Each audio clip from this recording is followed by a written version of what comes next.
Alors, les écoles sont réouvertes depuis maintenant 2 semaines et les collèges accueillent les élèves les plus jeunes depuis le 18 mai. Donc, ce virus aujourd'hui est de mieux en mieux connu.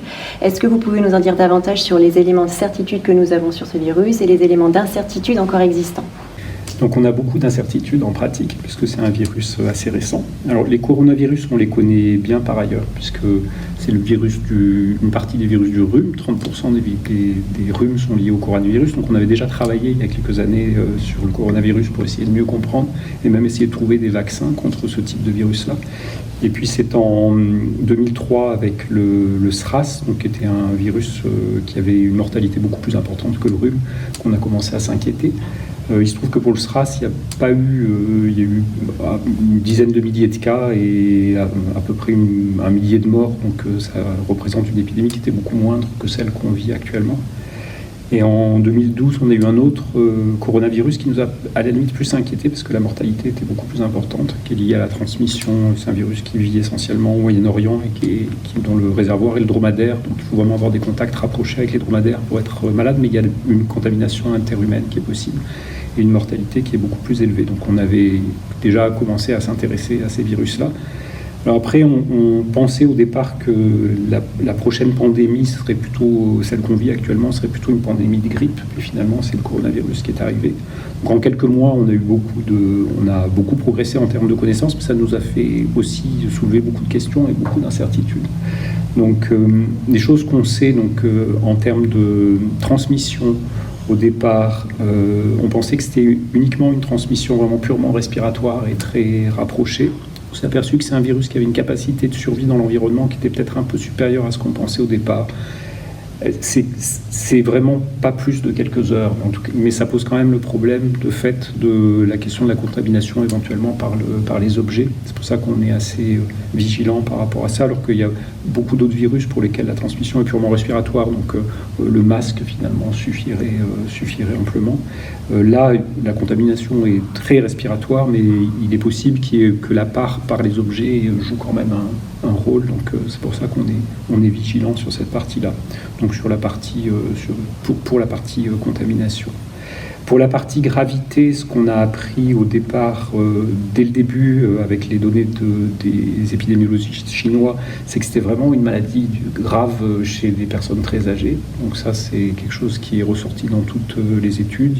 Une étude importante qui a été faite au Royaume-Uni, là, tout récemment, qui montre que vraiment, finalement, l'âge écrase un peu tout. Donc c'est une maladie qui est grave chez les personnes âgées, enfin, qui peut être grave chez les personnes âgées. Et ce qui nous a fait complètement oublier que c'était une maladie qui était complètement bénigne, notamment chez les enfants et chez les jeunes adultes. Il n'y a quasiment pas de mortalité avant 50 ans, sauf situation vraiment exceptionnelle. Donc ça, c'est des choses qu'on a appris aussi au fur et à mesure. Donc là, on commence à avoir un certain nombre de certitudes par rapport à ça. Par rapport à la thérapeutique, on reste vraiment totalement dans l'incertitude. Il y a beaucoup de choses qui ont été dites, c'est très court par rapport au temps qu'on se donne habituellement pour avoir des certitudes sur des traitements. Il faut souvent plusieurs années pour développer un nouveau médicament ou même tester un médicament qui existe dans une nouvelle pathologie. Là, on a essayé d'aller extrêmement vite. Il y a beaucoup de choses qui ont été dites avant même qu'on ait testé quoi que ce soit.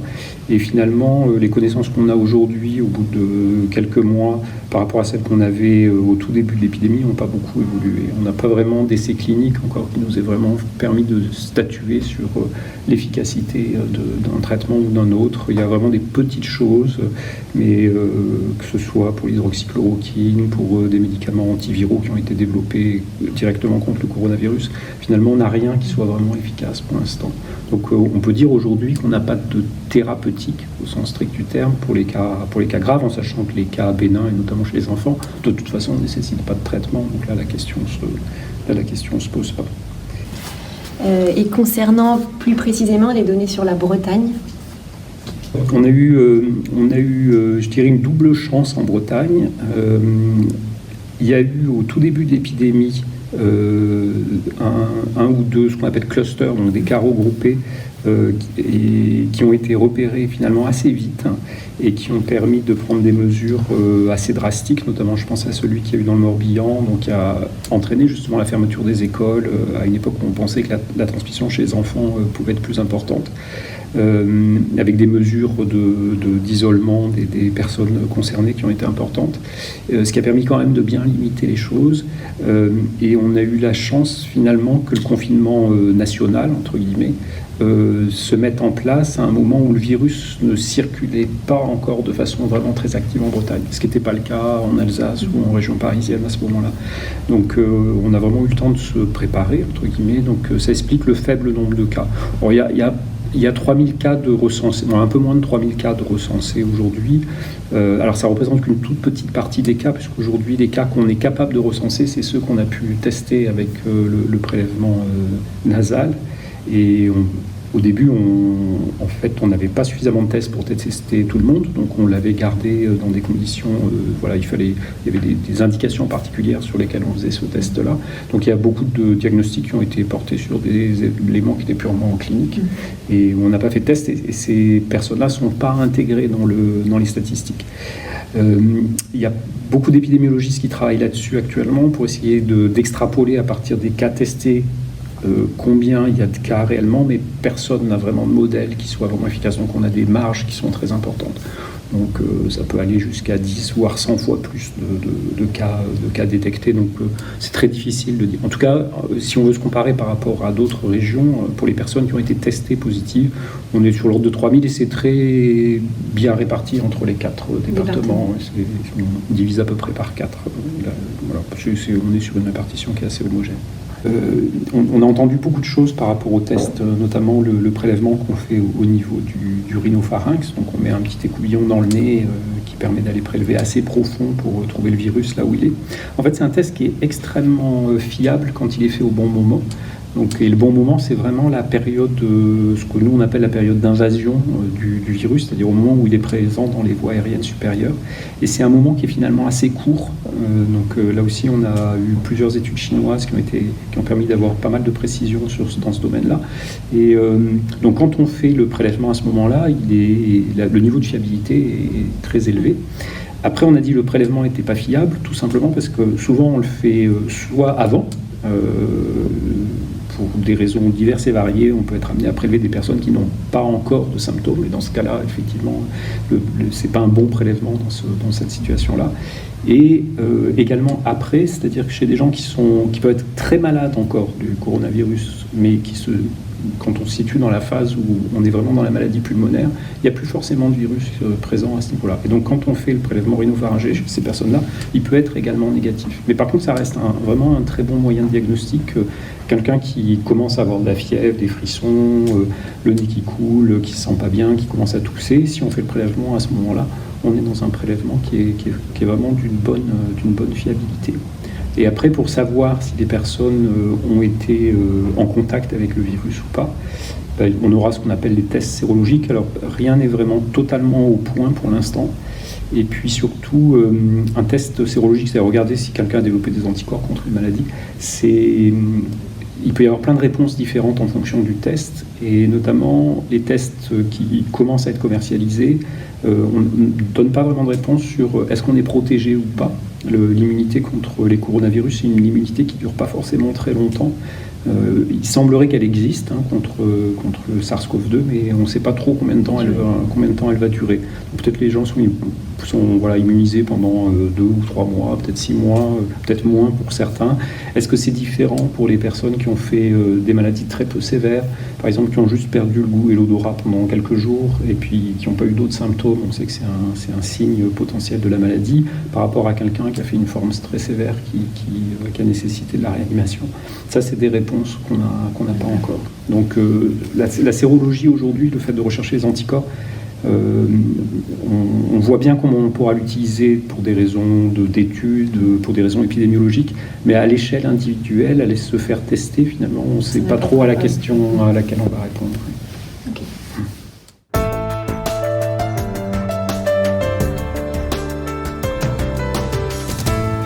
Alors, l'ouverture des établissements scolaires est encadrée par un protocole sanitaire. Les enseignants, dans sa mise en œuvre, en tout cas, se questionnent beaucoup sur la mise en œuvre concrète au quotidien, et donc nous le disent. Notre souci à nous, c'est d'accueillir l'enfant au mieux, en respectant au mieux ce protocole, tout en lui permettant de rester un enfant, de se sentir bien à l'école. Qu'est-ce que vous pouvez nous en dire de l'application de ces gestes barrières auprès des enfants ? Alors déjà, c'est une bonne chose qu'il y ait ce protocole sanitaire parce que ça permet pour la France de décider de réouvrir effectivement les écoles. Et puis les enfants, ce sont de vraies éponges en fait par rapport aux adultes qui les entourent. Et ce protocole sanitaire à l'école, il n'arrive pas brutalement. Il arrive après une période de 2 mois et demi, anormale pour les enfants. C'est anormal d'être à la maison, c'est anormal de voir ses parents inquiets pour leur santé, pour leur travail, éventuellement pour des proches.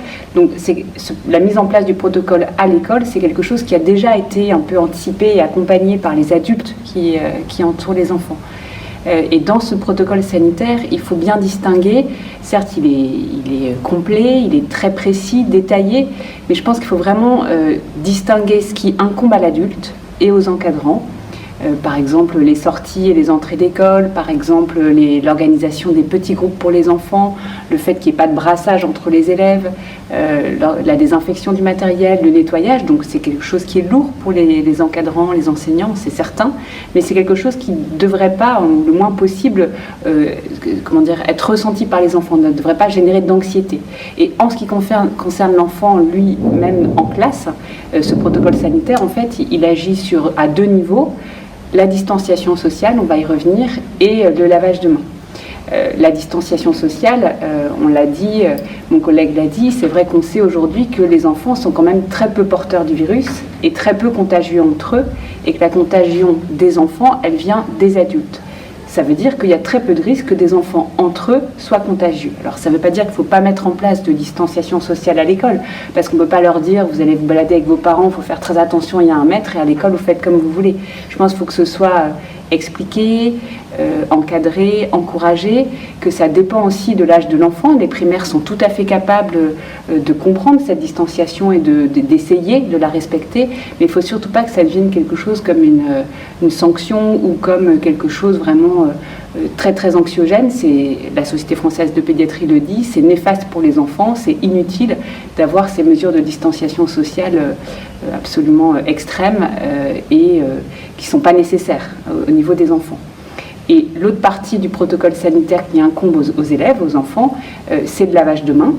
Et ça, c'est quelque chose d'extrêmement positif. Alors certes, là, il est poussé un petit peu à son extrême, puisque c'est à chaque changement d'activité, quand on arrive à l'école, dès qu'on fait quelque chose de nouveau, quand on a touché du matériel.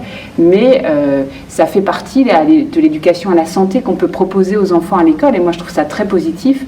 Et on pense bien que ça va avoir un impact sur la transmission des virus autres qui sont parfois au moins aussi dangereux pour les enfants, ou en tous les cas qui peuvent avoir des formes graves comme la grippe ou la gastro, voire même la bronchiolite. Donc cette éducation à la santé, cette éducation au lavage de mains, il y a que ce soit l'éducation nationale ou des associations qui proposent des petites vidéos très ludiques pour les enfants, et ça je pense qu'il y a tout à fait moyen de le vivre positivement, à condition que les adultes aussi arrivent à vivre positivement. Et certes, c'est beaucoup de contraintes pour les encadrants, ça je l'entends. Mais je pense que pour les enfants, ça peut être tout à fait bien expliqué en ce qui les concerne. Oui, le lavage des mains, c'est vrai que toute la difficulté, je pense que dans les écoles, c'est de trouver le bon équilibre. On est intimement persuadé depuis longtemps qu'il faudrait que les enfants se lavent plus souvent les mains, indépendamment complètement de l'épidémie actuelle. Donc on trouve que le fait d'avoir un peu boosté les choses avec l'épidémie, finalement, ça va peut-être nous faire avancer dans ce sens-là. Après, trouver le bon équilibre, c'est important parce que finalement, la flore bactérienne qu'on a sur les mains, c'est quand même une flore protectrice. Et donc on ne sait pas exactement en fait en pratique quel est le bon rythme. Là on essaye de finalement, en tout cas on conseille un lavage extrêmement fréquent. C'est un peu à l'usage qu'on va voir. D'abord, est-ce que c'est faisable pour les enfants? Est-ce que ça ne va pas être trop irritant en pratique? Alors il y a l'irritation des produits, mais il y a le fait que finalement on désorganise complètement la flore locale au niveau de la main. Donc voilà, donc ça c'est des choses qu'on va apprendre en marchant en fait en pratique. Donc ce que nous a appris la crise, là justement, ce qui est intéressant, c'est que il y a beaucoup de choses qu'on met en place.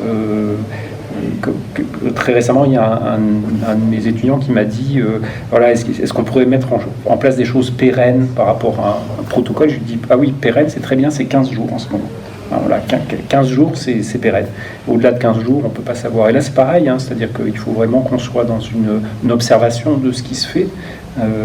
Voilà, les mesures qui sont mises en place, c'est une première, c'est pas simple ni pour les enseignants ni pour les enfants, et on ne connaît pas vraiment les conséquences non plus, donc je pense que c'est particulièrement important qu'on observe et qu'on voit ce qui se passe, et en fonction de ça, on pourra réadapter les conseils qu'on peut être amené à donner. Alors, comment concilier la distanciation sociale et les jeux ?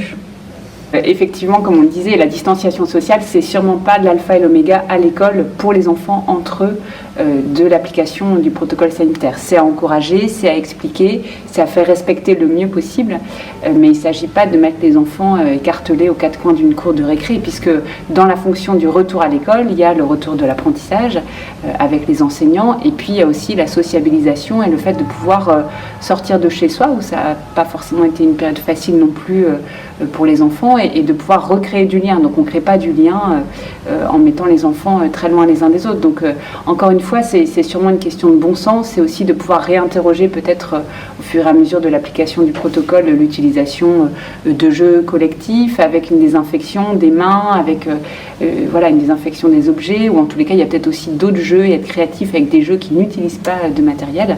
Mais je pense qu'on peut faire confiance aux enfants pour trouver des jeux de récréation qui leur permettra de s'amuser et de respecter le plus possible une certaine distance. Alors, on a parlé des enfants. Maintenant, concernant les adultes, se pose la question effectivement des lieux de regroupement, de la machine à café, de la salle des enseignants. Qu'est-ce que vous pouvez nous en dire ? Alors c'est une question essentielle, parce que comme on l'a dit tout à l'heure, la transmission entre les enfants finalement est pas si problématique que ça.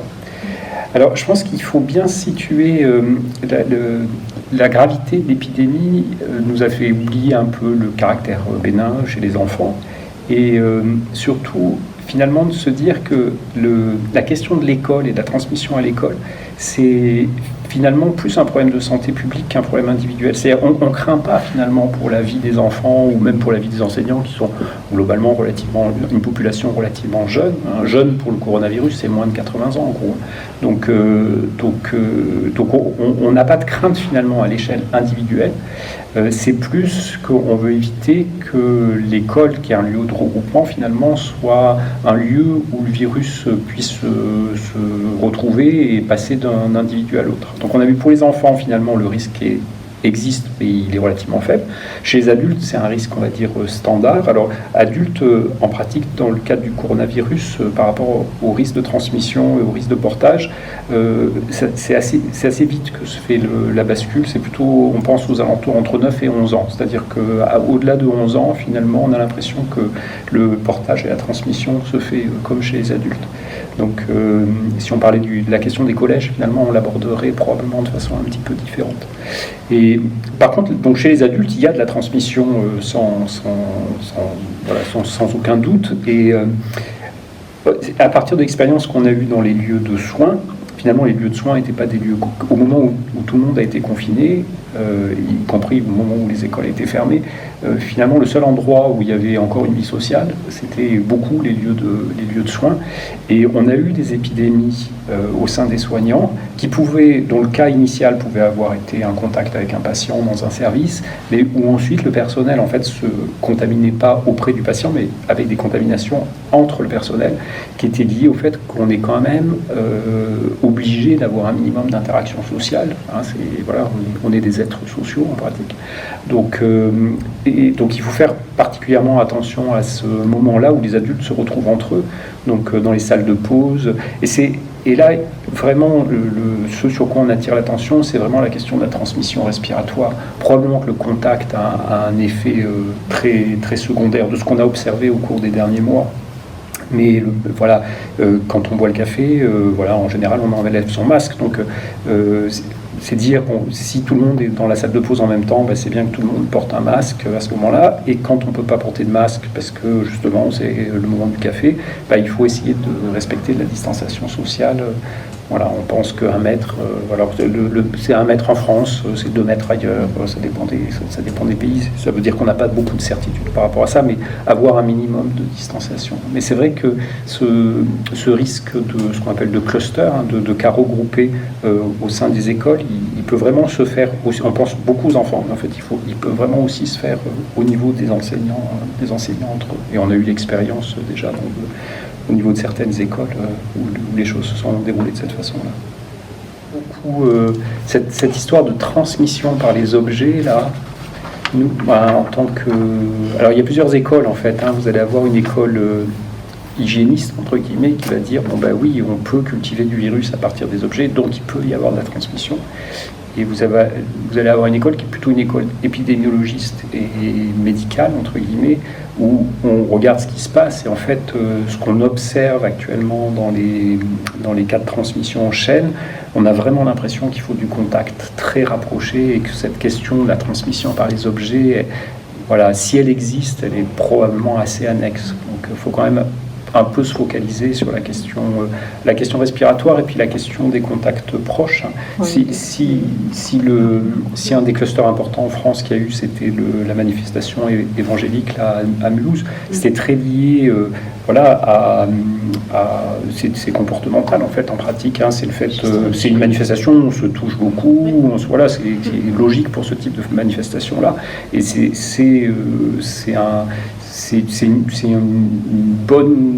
une sociabilité qui est assez favorable à la diffusion virale. Plus que les objets en eux-mêmes ont probablement un rôle qui est quand même assez secondaire.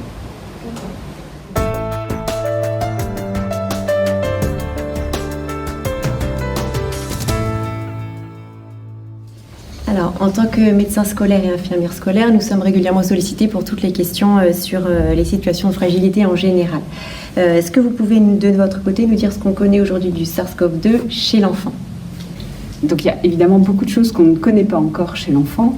Par contre, évidemment, depuis le début de l'épidémie, on a quand même beaucoup plus de recul et nous, à la Société française de pédiatrie, on a eu aussi pas mal de témoignages de nos collègues, notamment italiens, qui ont pris en charge des enfants beaucoup plus tôt que nous dans l'épidémie et qui nous ont prévenus, ce qu'on a pu observer également en France, que des enfants, même malades, atteints de pathologies chroniques, étaient très peu atteints par le coronavirus et lorsqu'ils l'étaient, ils étaient très peu contagieux.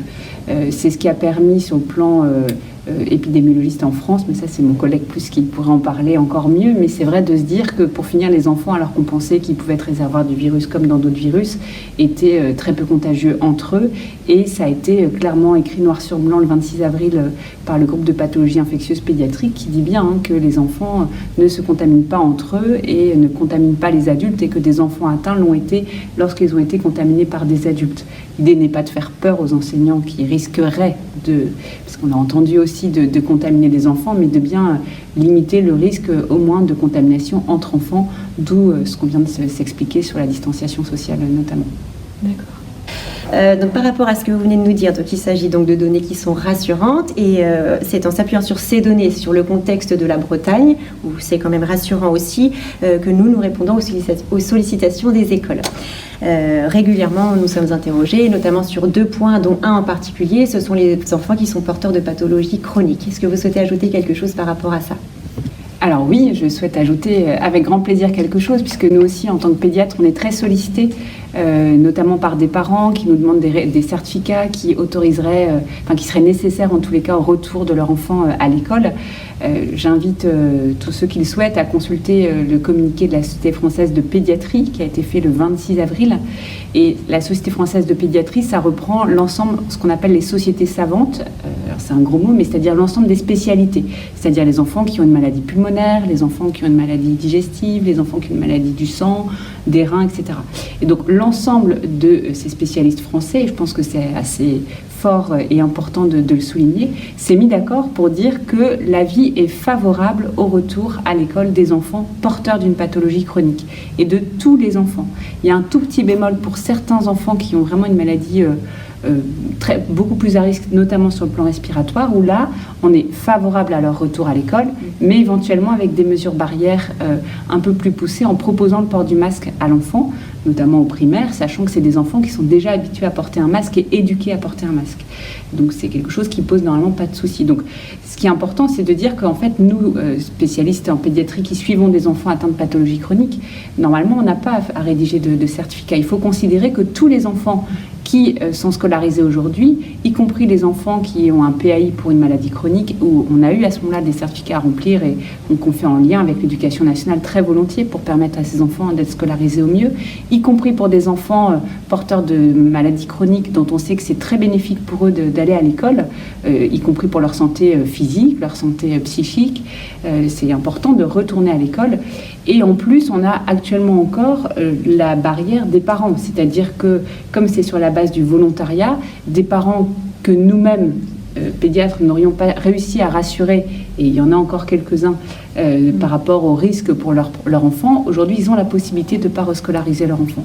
Donc surtout, les parents qui veulent scolariser leurs enfants, y compris avec une pathologie chronique, il faut pouvoir les accueillir à l'école, y compris s'il y a besoin d'une AVS, etc. J'entends bien que ce soit pas forcément les situations les plus simples, parfois en fonction de l'accueil des élèves, mais c'est tout à fait encouragé et il n'y a pas besoin de certificats supplémentaires pour ça, que les PAI, que tout ce qui a déjà été rédigé en lien avec les médecins et l'éducation nationale. Le second point sur lequel nous sommes aussi souvent sollicités, concerne les enfants dont le comportement rendra le respect des gestes barrières plus difficile, voire impossible. Comment accompagner au mieux l'accueil de ces enfants à l'école ? Il faut avoir un a priori très positif sur d'abord le côté bénéfique pour ces enfants, sur le plan physique, psychique, social, sur le plan relationnel du retour à l'école. Et c'est bien aussi une des missions de l'école. Et c'est des enfants qui sont parfois accompagnés par des AVS, par des adultes. Donc ça permet déjà d'encadrer un petit peu mieux le comportement de l'élève en classe et se redire que on ne pense pas qu'il y ait de risque pour ces enfants-là à ramener le virus à la maison s'ils avaient plus de mal à respecter la distanciation sociale pour les raisons qu'on a expliquées, et que c'est des choses qu'il faut au moins essayer si vraiment et les parents sont trop inquiets pour leur enfant et où il y a des vraies difficultés, que c'est repris et que ça perturbe, enfin, voilà. Mais de base, il faut essayer de lui expliquer. Des enfants ils peuvent aussi tout à fait comprendre, et encore une fois, ils viennent pas de nulle part, ils viennent de chez eux, où ils ont été aussi très perturbés, ces enfants qui ont des difficultés de comportement, des troubles du comportement, de rester à la maison pendant 2 mois. Donc voilà, c'est quelque chose qui est très bénéfique pour eux de reprendre et de faire au mieux. Je pense que là, il faut faire confiance aux équipes éducatives, parents compris, pour évaluer un peu la faisabilité et le respect du maximum de gestes barrières.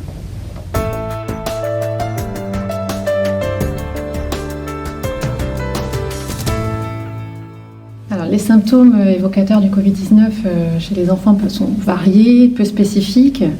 Et les enseignants se posent beaucoup la question, faut-il appeler les parents s'il y a des plaintes, un mal de tête, un mal de ventre, une toux, voilà, ils se posent cette question-là. Normalement, déjà, il y a une prise de température qui est réalisée à la maison avant d'arriver en classe, ce qui limite le risque d'avoir une fièvre dans la journée. C'est pas 0 puisqu'on peut devenir fébrile n'importe quand, mais normalement, ce sont des enfants qui n'ont pas de fièvre avant d'arriver à l'école. Après, c'est vrai que ça peut donner tout et n'importe quoi, et que, y compris dans les services de pédiatrie, il a fallu un petit peu qu'on apprenne à nouveau à réfléchir, parce que parfois avec ce virus, on a tellement peur de tout, on a l'impression de tellement pas trop connaître qu'on en arrive à perdre le bon sens en fait. Et ce qui vraiment nous semble important en fait dans les signes d'appel du Covid chez l'enfant, ça reste la gêne respiratoire, donc c'est plus qu'une toux, hein, c'est vraiment un enfant qui est en difficulté pour respirer, et la fièvre, ou la fièvre. Donc je pense que les enseignants, déjà avant le Covid, un enfant qui avait de la fièvre, il contactait les parents.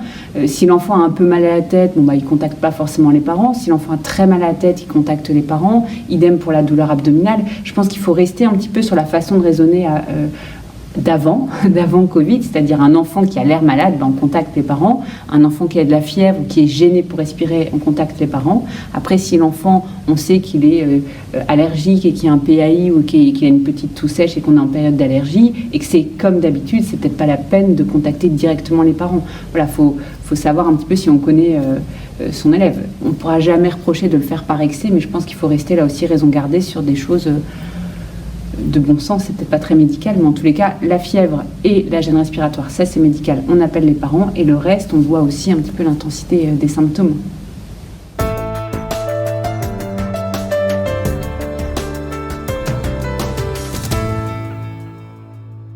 Si le médecin prescrit un test, l'enfant restera à son domicile jusqu'à l'obtention de ses résultats.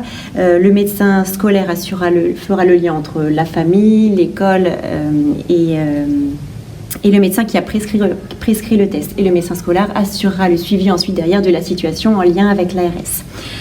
Toutes ces situations vont se répéter dans le temps et possiblement créer des inquiétudes au niveau des équipes enseignantes et des familles. Comment est-ce qu'on peut être rassuré pendant cette attente et que se passera-t-il ensuite en cas de test positif? Alors, avant tout, il faut revenir sur le caractère complètement bénin de la maladie chez les enfants. Donc, en fait, pour l'enfant, il est juste testé positif et c'est des symptômes qui vont, dans l'immense majorité des cas, disparaître en quelques heures ou en quelques jours. Donc, il n'y a aucune inquiétude à avoir pour l'enfant. Le problème, c'est purement un problème finalement de diffusion épidémique. Donc les mesures qui vont être prises, c'est des mesures qui nous permettent d'essayer de limiter finalement le passage du virus, éventuellement des enfants à des adultes, ou s'il y a déjà des adultes concernés dans l'entourage des enfants justement qui ont transmis aux enfants, de pouvoir tester ces adultes-là.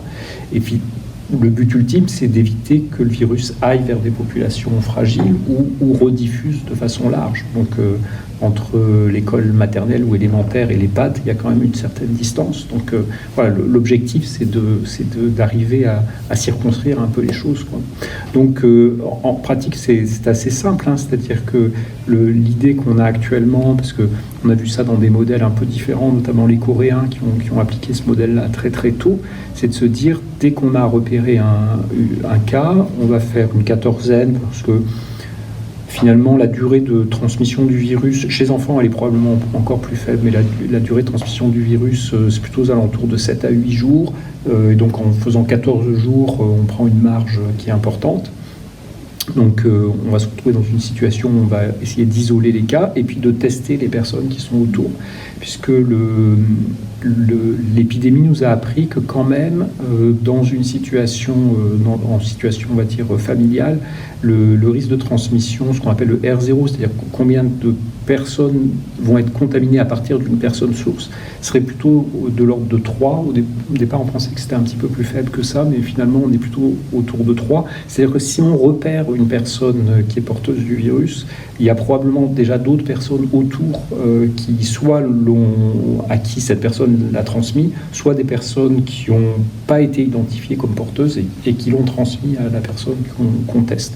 Donc on va tester ce qu'on appelle le premier cercle, hein. Donc il y a une déclaration à l'assurance maladie qui est faite pour que les équipes puissent se mettre en œuvre. Donc il y a ce qu'on appelle la déclaration de niveau 1, c'est simplement, normalement c'est le médecin traitant qui s'occupe de ça, et donc qui fait une déclaration où on va simplement énumérer les personnes qui vivent sous le même toit, dans le même foyer.